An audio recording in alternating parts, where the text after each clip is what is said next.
Good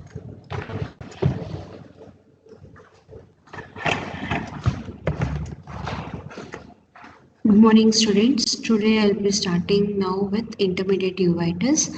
Yesterday we finished anti-uveitis. So you know what are the symptoms and signs in anti-uveitis.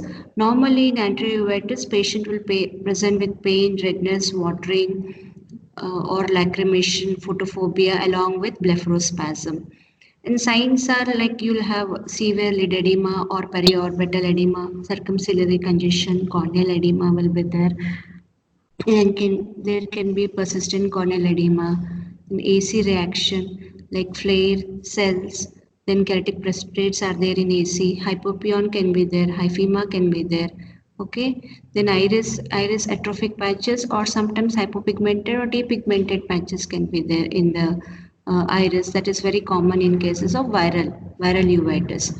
Okay, then pupillae you can see posterior synecdoche, an exudative membrane can be there, a cyclitic membrane can be there, okay, which is leading to RD and thysis bulbi. So you have seen yesterday what are the complications also: secondary glaucoma, persistent corneal edema, cyclitic membrane, complicated cataract, RD and thysis bulbi.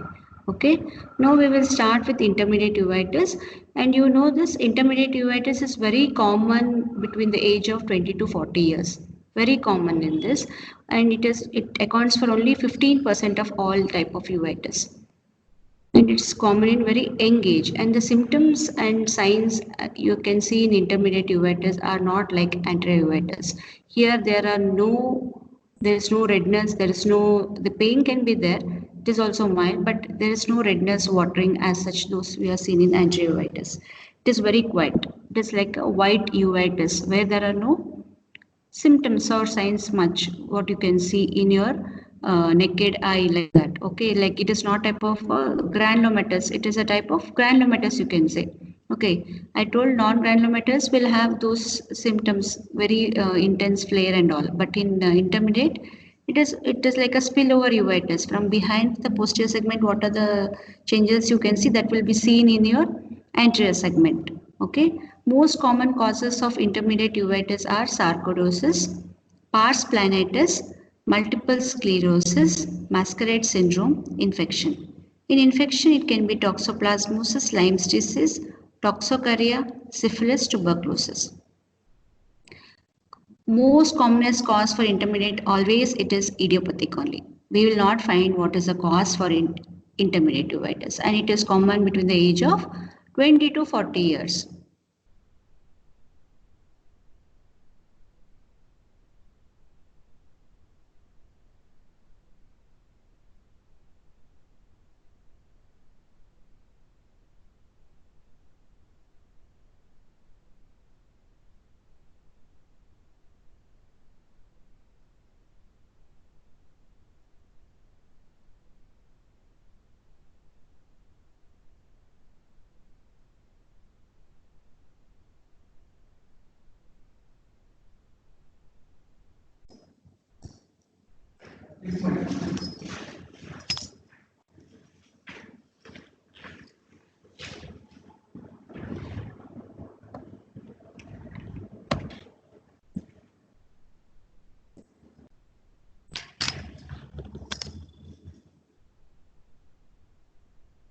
So intermediate uveitis is common in children maybe 15 to 20 years, and in young adults that is 20 to 40 years. It is insidious and chronic.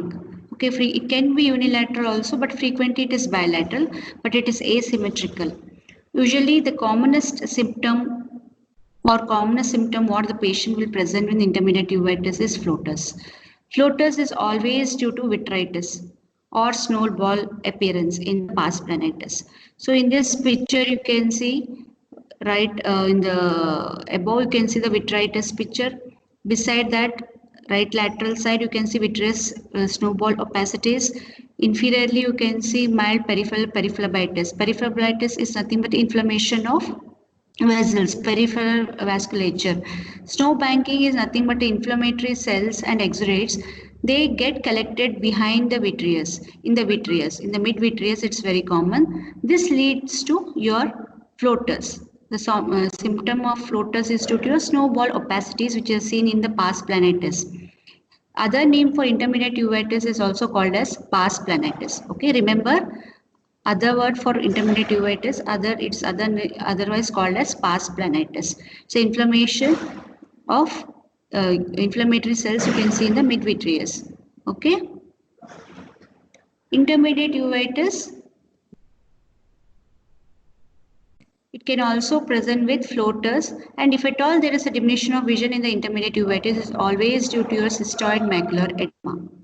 You can see a picture in the macular area or foveal area. You can see cystoid or hyaloid spaces, which indicates that there is edema in the macular area. This is a OCT picture in the right hand side, which indicates there is flower pattern appearance indicating cystoid macular edema. Inferiorly, you can see a picture where they are giving some injection with 26 number gauge needle, half-inch needle, indicating that they are giving injection is called as posterior subcutaneous injection. So here there is no role of oral steroids. Intermediate uveitis has no role of intermediate oral steroids because it is always a spillover uveitis from posterior segment. Okay, so if you put topical steroids or anything, it doesn't help it. So patient usually present here with floaters, and that is due to your snowball or vitritis.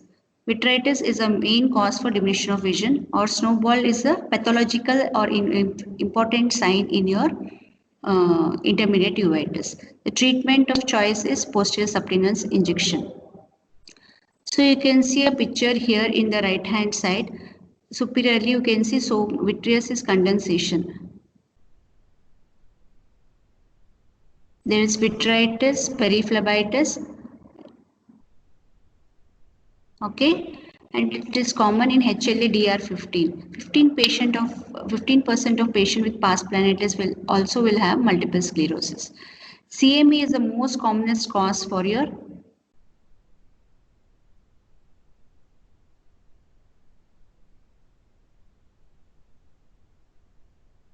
main cause for diminution of vision. So your patient will complain of floaters. Diminution of vision is always due to CME.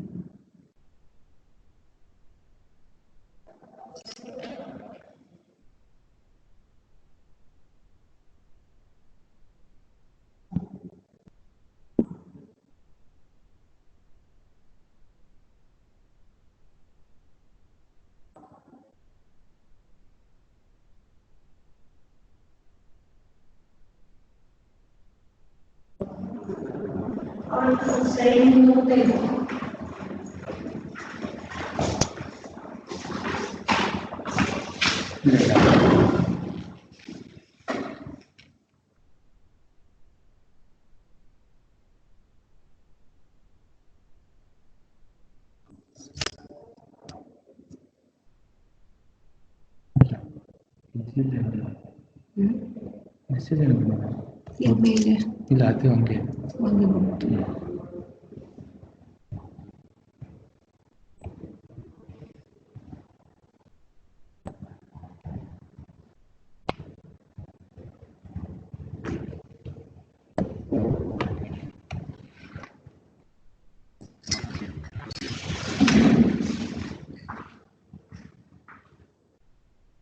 So intermediate uveitis, floaters is a main complaint. Okay, it is due to vitritis or periphlebitis, and the important sign you can see in the intermediate uveitis is snow banking. Okay, the causes and for diminution of vision is due to CME and vitritis. Sarcoidosis is one of the commonest cause for your intermediate uveitis, and you know that sarcoidosis involves lungs, skin, CNS, optic nerve, lacrimal gland. Okay, the characteristic feature in case of sarcoidosis is candlewax dripping. It can be associated candlewax dripping. Also, it's nothing but it is a peri-exudates or perivascular exudates which are seen in the periphery. Water, even snow banking or candlewax stripping, you cannot see with your direct ophthalmoscope. We have to use the IDO along with scleral indentation. Sarcoidosis can present with granulomatous uveitis. It can present with panuveitis, multifocal choroiditis. You should always, and it may even involve keratoconjunctivitis sicca is also important characteristic feature of sarcoidosis. In this is in the left hand picture, you can see those capillaries which are arranged in the behind the cornea. It can also present with the granulomatous, or it can even present with panuveitis. Panuveitis, it is involving iris, ciliary body and choroid. Okay. In the right hand side, you can see so many deposits like candle wax. As when the candle will melt, you can see the wax which will be seen in the mid vitreous. This is a characteristic feature you can see in sarcoidosis. And in the left hand side, you can see there is optic disc edema, which is not typical you see in optic neuritis. It is a persistent disc edema. You can have a picture in your sarcoidosis, and there may be hilar lymphadenopathy also, which in the chest X-ray picture. Okay, next you can see this is Behçet's disease. With characteristically, it has a triad of three things. That is, it has a hypopyon, mouth ulcers, and it can have uveitis picture.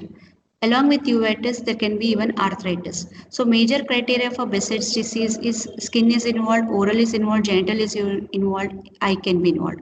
In minor criteria, arthritis can be there. GI symptoms are very common, and neuropsychiatric disturbances are very common with Behçet's disease.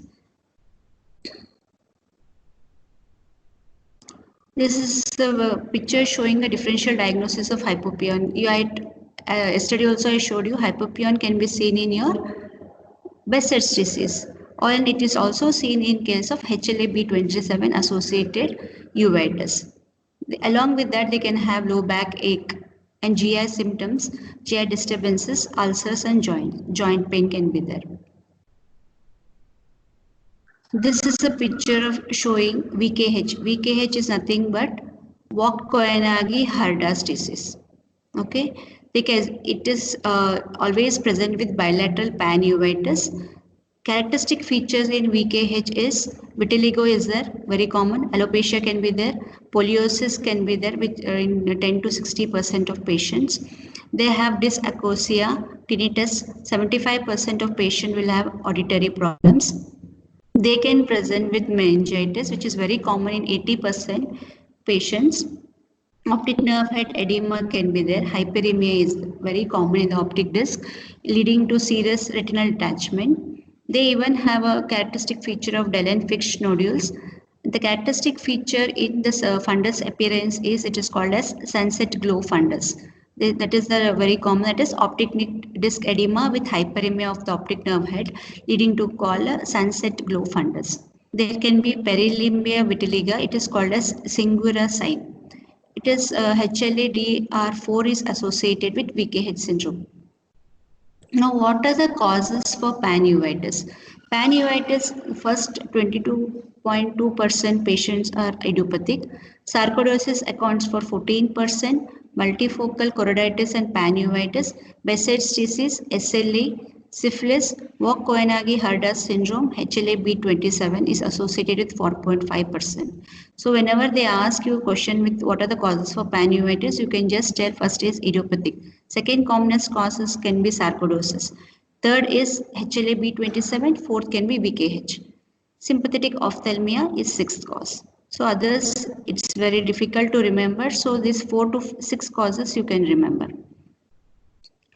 Posterior or panuveitis complications. Complications of panuveitis or posterior complications are cataract, epiretinal membrane, secondary glaucoma, hypotony, chronic cystoid macular edema, subretinal fibrosis, atrophy of retina or RPE layer, choroidal neovascularization, retinal ischemia, retinal neovascularization, optic nerve atrophy, retinal detachment and phthisis pulpi. Now, what is panophthalmitis? Okay, what is panophthalmitis? It is an intense suppurative inflammation of the entire uveal tract, which fills the eyeball with pus, which will extend to all the structures of the eye and ends in the complete destruction of this organ. Okay. So ophthalmologists are more worried of two dreadful complications while operating. One is endophthalmitis and second is expulsive hemorrhage. So panophthalmitis, it can occur due to your injuries, due to corneal ulcer as a complication. Okay, even panoph is very important. Okay, they may ask in your viva. Infection is by pyogenic organisms. Pyosinus, pneumococcus, staphylococcus, streptococci, E. coli, gonococci are the organisms. Exogenous infection, it can be perforated corneal ulcer, penetrating wounds, intraocular operation. Endogenous infection results from the septic emboli of the retina or choroidal vasculature. Such occurs in the course of the infectious disease like pneumonia, meningitis patients are also prone for panophthalmitis.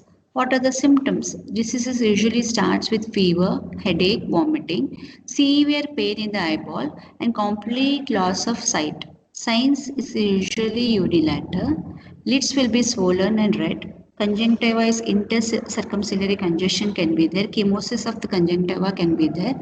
And there is always proptosis. You should always remember there is proptosis in panophthalmitis, which is compared to endophthalmitis. And there is limitation of movement of the eyeball. There can be perforated corneal ulcer. Cloudy yellow ring infiltration can also be seen. Anterior chambers will be filled with pus, that is your hypopyon. IOP can be raised. In severe cases, pus will burst through the wall of the globe also. Okay, treatment at the early stage, you should start with intensive antibiotics. Systemic course is better, analgesic and IV antibiotics is better. Okay, and hot fermentation is not much role in this. As soon as it becomes evident that I cannot be this one, it should be salvaged. So evisceration is a treatment of choice for panophthalmitis. What is frill excision is entire sclera is left. There is only a pain, reaction, delayed healing is there. Then you can do frill excision. If it is not considerable, advisable to enucleate in cases of panoph.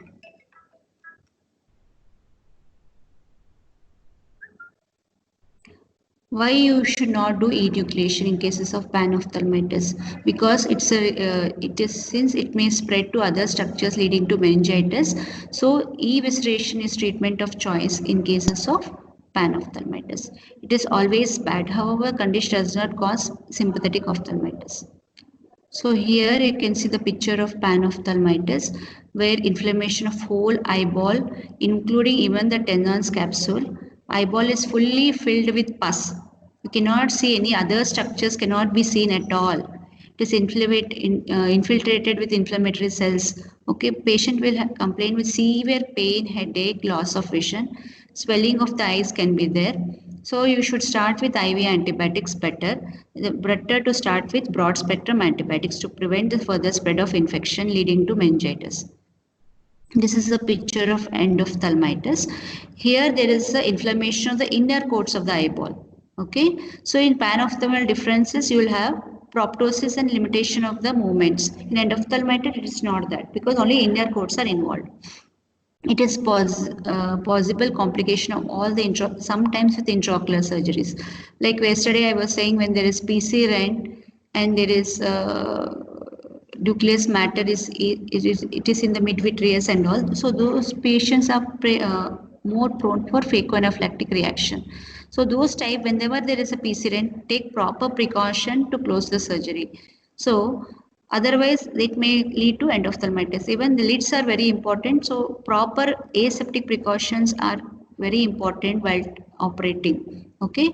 What are the causes are bacterial fungal infection, penetrating trauma, allergic reaction. Symptoms are severe pain, loss of vision, redness of conjunctiva, photophobia. Management is topical therapy, subconjunctival injections and intravitreal injections. What is sympathetic ophthalmia? It is nothing but a bilateral panuveitis with Dehlen-Fuchs nodules, which is a characteristic feature of sympathetic ophthalmitis.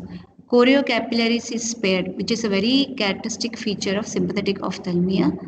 Okay, it can present with panuveitis picture with Dehlen-Fuchs nodules, which is a histopathological finding.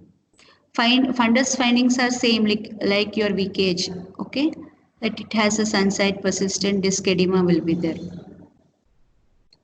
So this is a picture showing dial infection nodules. What are the infectious causes for uveitis? Viral can be herpes zoster, herpes simplex, cytomegalovirus, measles, influenza. Fungal is presumed ocular histoplasmosis, candidiasis, coccidomycosis.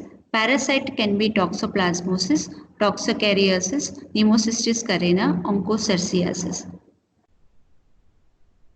Herpes zoster ophthalmicus, you should remember in herpes zoster ophthalmicus, iritis is very common in 40% of cases. So yesterday I told you that herpes viral infection, they may present with hyphema. Okay. So in the anterior chamber, okay, that you should remember. Viral uveitis always can sometimes present with hyphema, and they may have hypopigmented iris atrophic patches.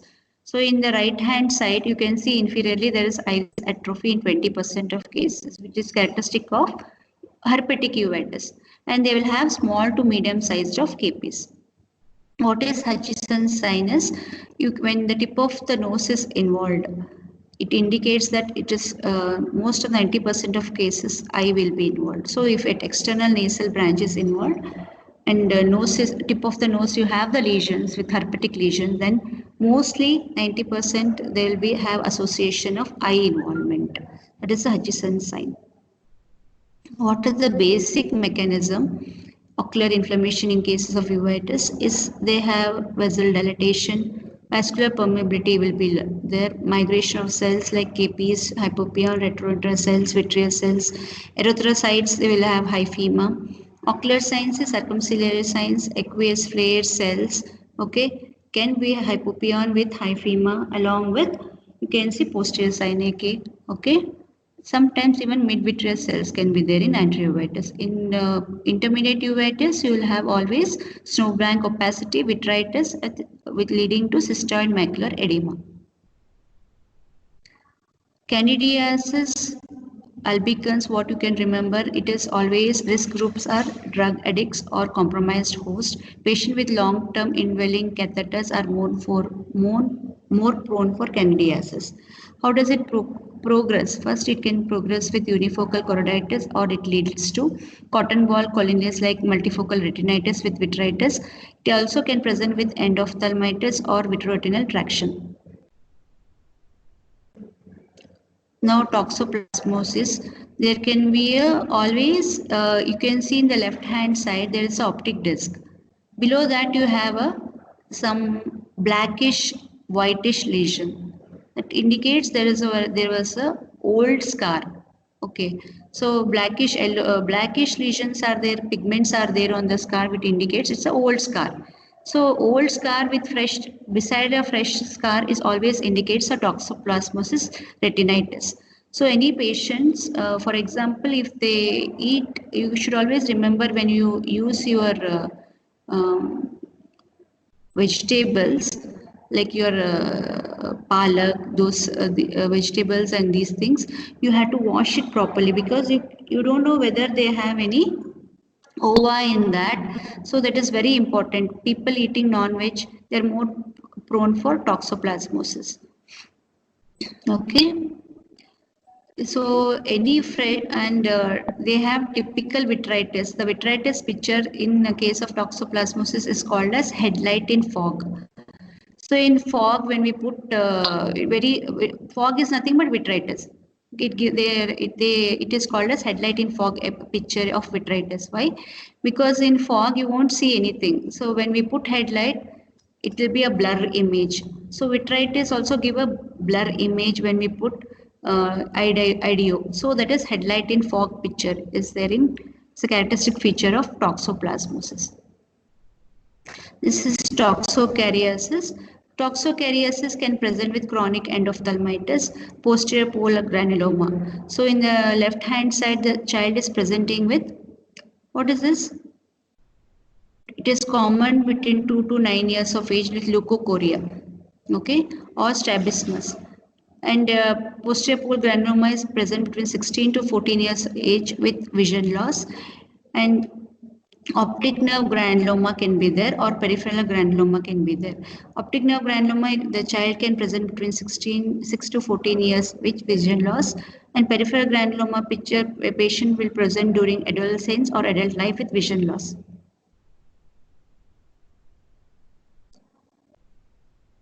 So always remember that there can be CMV retinitis also. It will start in the periphery with granular opacification. It progresses very slowly with no vasculitis and sometimes with mild vitritis. This is lens induced. So yesterday I told you about phacoanaphylactic endophthalmitis. Superiorly you can see the picture of there is a lens matter in the midvitreous leading to phacoanaphylactic endophthalmitis.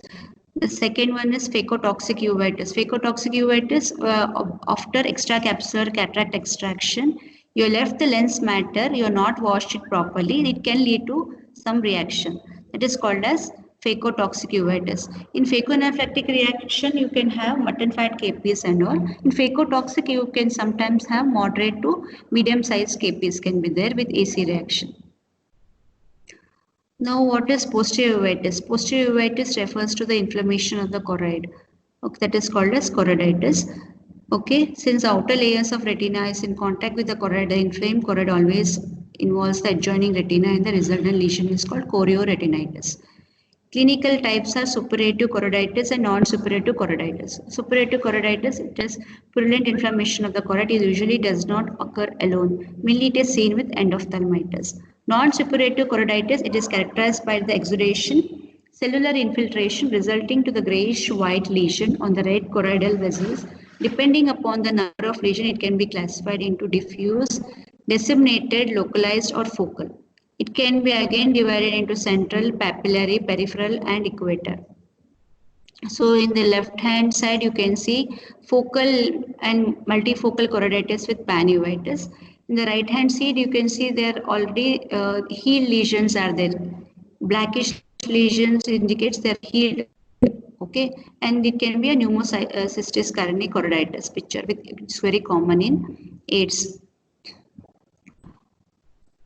So what are the symptoms? Patient can present with defective vision, photopsia, black floaters, metamorphopsia, micropsia, macropsia, scotoma. Signs are vitreous opacities. Vitreous opacities can be fine opacities, coarse opacities, strange opacities, can be even small ball opacities. What are the features of patches on the choroid? Active, when it is an active stage, you always get a pale yellow or dirty white patches with irregular edges. When it is healed, you get a black pigmented clumps at the periphery of the lesion involving the area showing a sclera below the healed choroid. Complications are extension of the inflammation towards the anterior section, complicated cataract, vitreous degeneration, macular edema, retinal detachment. What are the investigations? So you have to investigate whether patient is having tuberculosis, investigate whether patient is having sarcoidosis, VDRL, FTS, ABs for syphilis, ELISA for toxocariasis. Treatment of choice. For non-specific treatment, you should always give topical and systemic corticosteroids.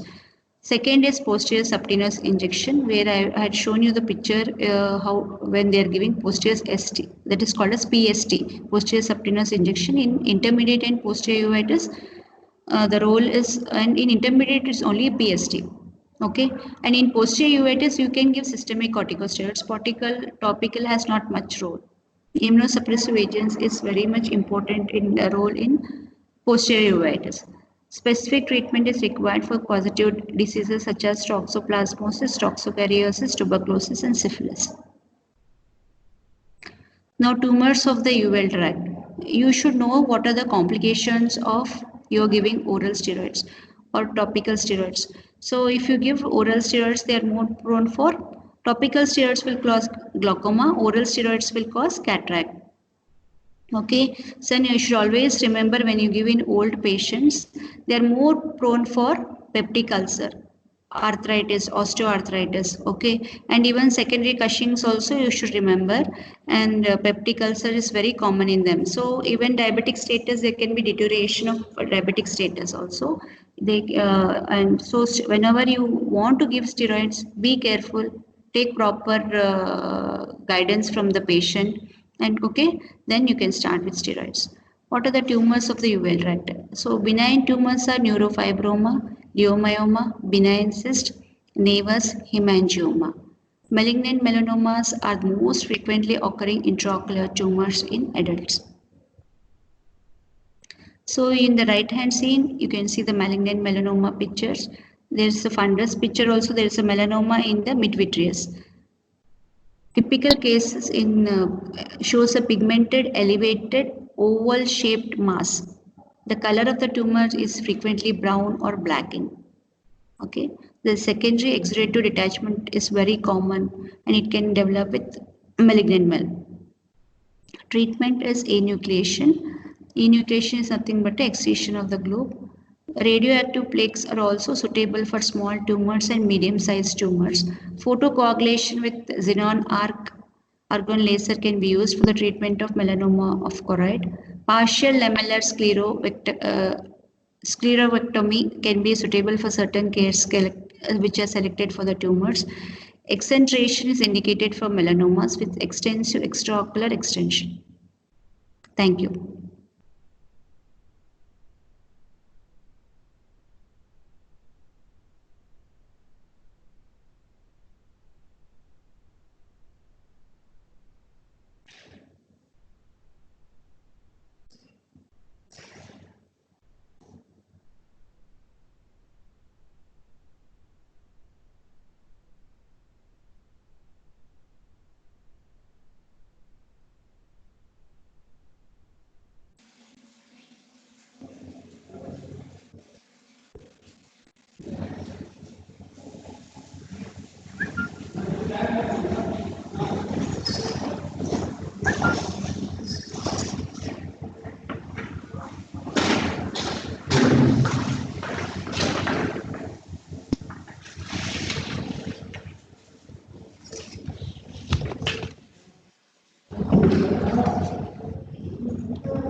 ಈಗ ಹೋಗ್ಯಾರ ಈಗ ಬರ್ತದೆ.